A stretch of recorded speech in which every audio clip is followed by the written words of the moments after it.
Again, advertisers also articulate these for us. Oh, shoot. I'm having a hard time with this. Advertisers tap into how we can use alcohol to set the stage for our expectancies. Here's an ad where it says, your husband lost the remote, so there's not going to be any TV tonight. So we have alcohol that's going to set the stage for romance. Okay, one of the alcohol expectancies.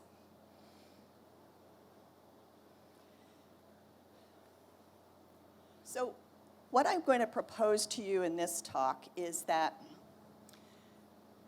alcohol expectancies, because I'm a cognitive psychologist, so I study memory and how the brain works and how we take in information and store that information and organize that information, that alcohol expectancies, I was interested in studying how we do that, how that operates in our brain.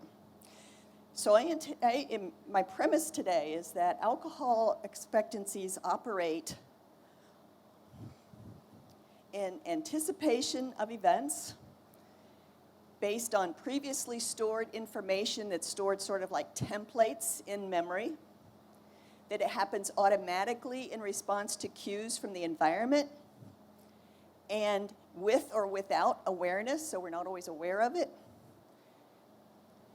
And because of that, alcohol expectancies operate as top-down processing as well as bottom-up processing. You've heard those terms in your psychology class?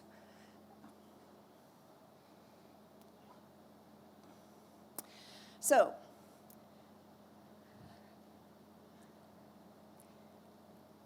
what we have here is that the implicit-explicit distinction is not between two isolated cognitive categories or modules, but alcohol expectancies operate on a continuum. Sometimes we're aware of it, they're explicit, sometimes they're implicit. We're not aware of it. So what my proposal is that alcohol expectancies operate like a semantic category in long-term memory. This should look familiar to you from when you study long-term memory and the semantic networks of long-term memory.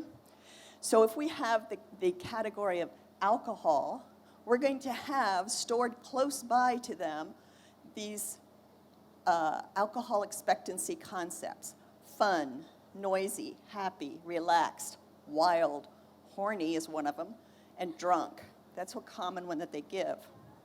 So if I'm able to, what I tried to do was show priming of this alcohol expectancy network. All right. Shoot, this is not, okay. The study that a lot of what we do is based on is Lori Rorick's dissertation. And this is kind of an interesting study. It's elegant the way they did it, so I want to explain it. First of all, we had students come into the lab for a memory experiment. They were told that they were going to have to test their memory when we give them a distractor task. So they came in and they saw either an episode of Cheers or Newhart. Anybody know the TV show Cheers? It's an old show that took place in a bar. And the name of the bar was Cheers. And so they had all of these characters that sat around the bar drinking and did goofy things, and it all took place in this bar. Newhart was a show that took place in a New England inn, a little quaint inn up in New England.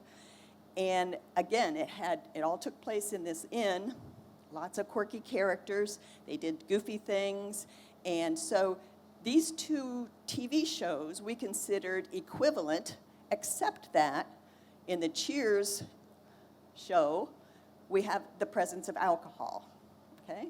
So the participants in our study saw either Cheers or Newhart. Then we put them through a Stroop task. Do you know what the Stroop task is? Let's see if I don't have it. I don't have the right episode. The Stroop task is where you see the word in different colors ink, and you have to say the color of the ink, okay? And it's very difficult if you have the word red in the color blue. You read red, but you have to say blue because that's the color of the ink, right? So you get some interference there of reading the word, and you do it as fast as you can. It's a very simple thing to do, and it's used in a lot of studies, the Stroop task. The difference was that for one group of students, we had them see alcohol expectancy words in the Stroop task. The other group, they saw control words. Okay, so the alcohol expectancy words, they saw relaxed, stupid, things like that. And in the control group, they saw words like hammer, chair, doctor, okay, non-alcohol words. Then we told them that they had to wait 30 minutes because we had to test their memory later.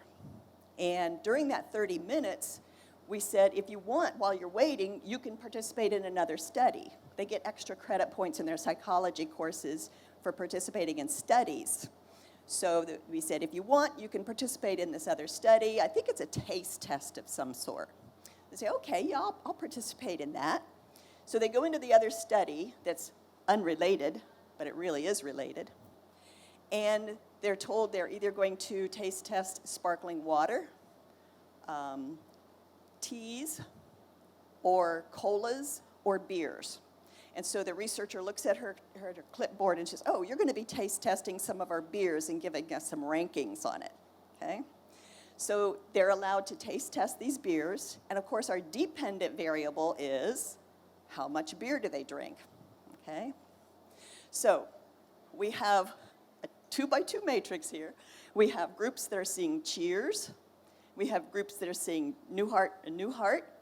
And then they either see the expectancy words or the control words. And then they all get the taste test. And here are the data that we get. This is the amount of beer that they drank. And these are the groups. You can see that the most beer was drunk by those people who saw cheers, and they got the expectancy words. So they sort of got a double whammy of priming. Okay, they were primed by the cheers, the alcohol in the cheers episode. They were primed by the alcohol words in the Stroop task, and they drank the most beer. The next group was the group that saw cheers, but they had control groups. They didn't see the alcohol expectancy words in the Stroop task. The next group was they saw Newhart, but they got the expectancy words in the Stroop task. So they actually drank more than the group that got neither alcohol in the TV show or the Stroop task, okay? So what this shows is that we could prime the alcohol expectancies and have it and show that it facilitates drinking behavior. That seeing the cheers show and seeing the alcohol expectancy words in the Stroop task appears to facilitate drinking more. Right there. Okay. So what I was interested in was whether I could prime the alcohol expectancy network in memory. So if the alcohol expectancy in memory is alcohol and then it's related to these words, could I prime this network by giving them the words, okay? So what I did was I came up with just a simple word study. They're going to study these words, and then they have to repeat them or take a test on them to see how many they recalled, okay? And I had the alcohol expectancy words. Oops. We got a short. We have the alcohol expectancy words that I was going to use, but I wanted to mix them up with other words, so I came up with a grocery list. Okay? So we have words like apples, beans, bread, butter, ketchup. It seems to be this thing. Eggs, flour, granola. Okay, so these words mixed up with the alcohol expectancy words, and I wanted to see if they're going to be able to prime the alcohol expectancy words, especially if they're heavy drinkers. They might like those words better, okay? But you see the problem here? If I get more of those alcohol expectancy words, there's no reason to think that it has anything to do with alcohol because they're all adjectives. So somebody could say, well, they just remembered the adjectives, all right? So what I did, because these words are all, what's the connection there? So I had to add beer, okay? So for my grocery list, the first word they saw was either beer or milk, okay, which could go on the grocery list. The next two words they saw was a grocery word list, either, oh goodness, I'm going to put this down. Either, like ketchup and granola, and then the words were all mixed up the rest of the time, okay?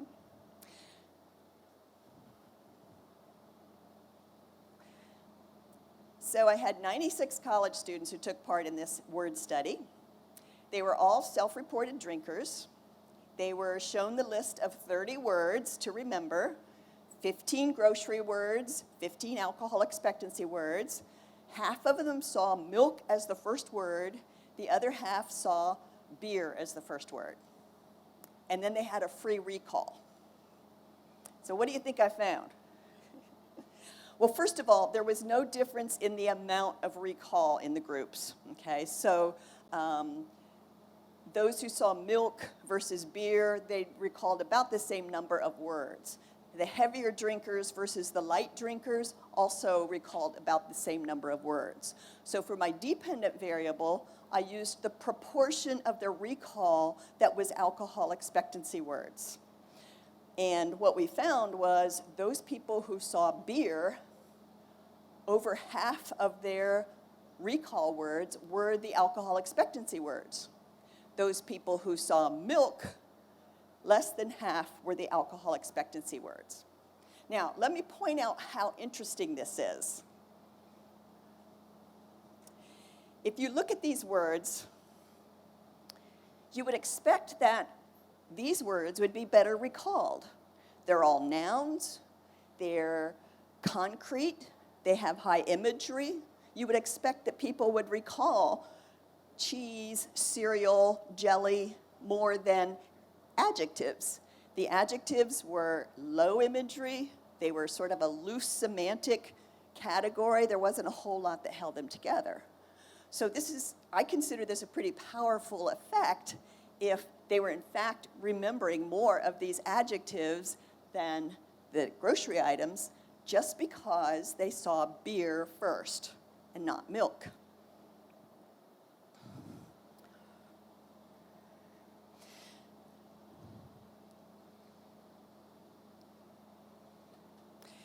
More importantly, although there was a main effect for the first words that they saw, whether it was milk or beer, there was an interaction of the prime and their drinking level. The difference was markedly stronger for the high drinkers. So those people who were high drinkers in red, there was a much bigger difference.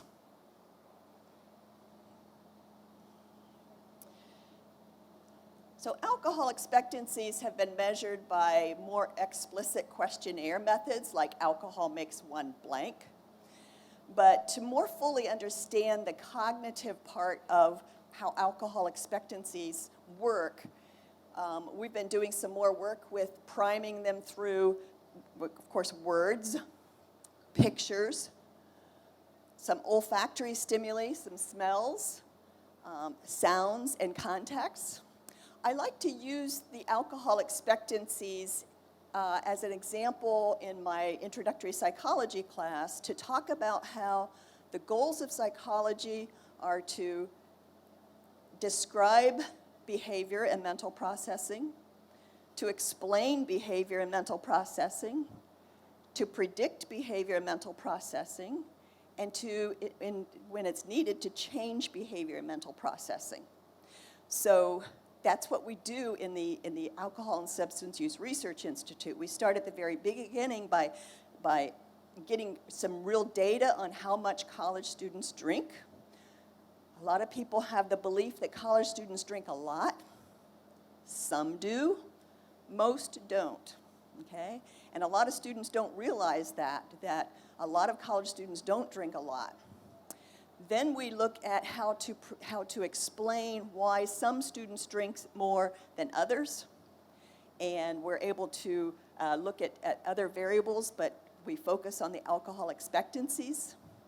And then to look at how do we predict their drinking. And what we find that when we identify alcohol expectancies, even in children who have not had any drinking behavior yet, that they have alcohol expectancies, and it predicts what kind of drinker they're going to be, which is kind of valuable. And then finally, to change behavior, we have what's called the Alcohol Expectancy Challenge. And this is the one that my students always like to participate in. We bring students into the lab, and our lab has a bar. We have a bar set up with the lights, the bottles and music, and we even poured beer on the carpet so you get the smells. And we bring students in and we serve them drinks. And we play games, party games, and we have a really good time. We create the atmosphere where we activate their alcohol expectancies. Now I get to be the bartender. And guess what? I mix up placebos, okay? So some people got alcohol, some people didn't. And then they have to say, first of all, did I get alcohol or not? And then who else in the group got alcohol or not? I can make a placebo drink that you swear you got alcohol and you don't get any alcohol. They don't let me mix drinks at parties anymore because they're afraid I'm going to mix a placebo, okay? And what do you think we find with students? Can they tell whether they had alcohol or not? Sometimes not. Can they tell whether other people had alcohol or not? They say things like, oh, I know she had alcohol because she got real quiet. Or they'll say, oh, I know she had alcohol because she got real noisy.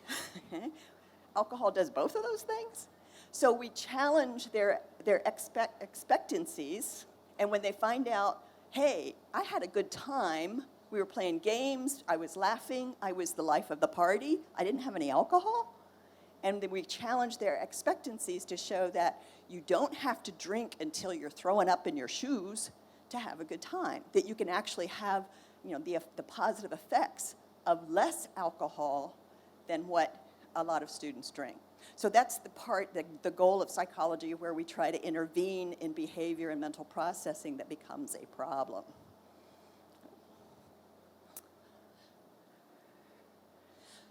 So that's what we do in the Alcohol and Substance Use Research Institute. I have the references for the research, the two studies that I've talked about. If you'd like to have the references, I'd be glad to share them with you.